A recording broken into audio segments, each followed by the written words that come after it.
Pas de sanctions économiques, ni d'embargo, encore moins de mesures d'isolement du Mali. Pouvait-on ainsi se réjouir, après lecture des résolutions issues du sommet des chefs d'État de la Communauté économique des États de l'Afrique de l'Ouest, CEDEAO, hier dimanche à Accra au Ghana? Cette rencontre était consacrée à l'examen de la situation politique en République du Mali et en République de la Guinée. Ce dimanche tous les yeux étaient rivés vers Accra, la capitale ghanéenne. En effet, l'organisation sous-régionale devait se statuer sur la situation politique du Mali et de la Guinée. Deux pays qui ont connu une situation de coup d'État, vivant dans une situation de transition politique. Au cours de ce sommet extraordinaire, les chefs d'État de la CEDEAO ont fait le point de la situation politique dans les deux pays. Et l'un des points principaux ayant fait l'objet de discussions au cours de ce sommet extraordinaire est le respect des délais fixés pour la tenue des élections présidentielles devant conduire à un pouvoir civil au Mali comme en Guinée.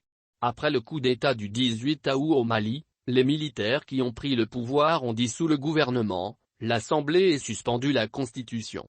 Et la CEDEAO avait pris des sanctions, essentiellement économiques et suspendu le pays des instances de l'organisation communautaire.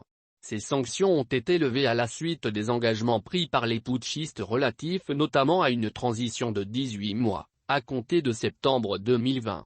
Et à cet effet, les élections générales doivent se tenir le 27 février 2021. Et lors du sommet extraordinaire du 16 septembre 2021 à Accra, l'organisation sous-régionale a exigé des militaires maliens le respect strict de ce calendrier pour le retour à l'ordre constitutionnel dans le pays.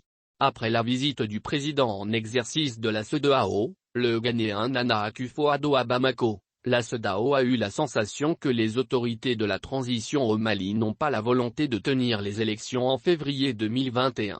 Raison pour laquelle, un sommet extraordinaire des chefs d'État a été convoqué ce dimanche 7 novembre pour mettre certaines conditions en place afin que le délai de la transition soit respecté au Mali. Et des sanctions étaient attendues à l'encontre du Mali et la Guinée à la suite de ce sommet extraordinaire. À la suite de ce sommet extraordinaire sur le Mali et la Guinée, des résolutions ont été adoptées. Concernant le Mali, l'autorité se dit préoccupée par la détérioration de la situation sécuritaire au Mali, en raison des incertitudes accrues dans le pays. À cet effet, elle appelle les autorités de transition à intensifier leurs efforts pour améliorer la situation sécuritaire, notamment en assurant une présence effective de l'État dans les zones touchées. Dans ce contexte, l'autorité appelle les pays voisins à renforcer leur présence sécuritaire le long de leurs frontières avec le Mali et charge la Commission de l'Union africaine en vue d'améliorer la situation sécuritaire au Sahel. Sur le plan politique, le président de la CEDEAO a informé l'autorité de la notification officielle par les autorités de la transition de leur incapacité à respecter l'échéance de transition de février 2022. L'autorité déplore vivement l'absence de progrès dans la préparation des élections, y compris l'absence d'un calendrier détaillé des activités pour la conduite des élections aux dates convenues, a déclaré le sommet. Et de ce fait, l'autorité réitère la nécessité de respecter le calendrier de transition en ce qui concerne les élections prévues le 27 février 2022 et appelle les autorités de la transition à agir en conséquence pour assurer un retour rapide à l'ordre constitutionnel. En conséquence, l'autorité appelle la communauté internationale à prendre les mesures nécessaires pour s'assurer que les autorités de transition respectent leur engagement en faveur d'un retour rapide à l'ordre constitutionnel.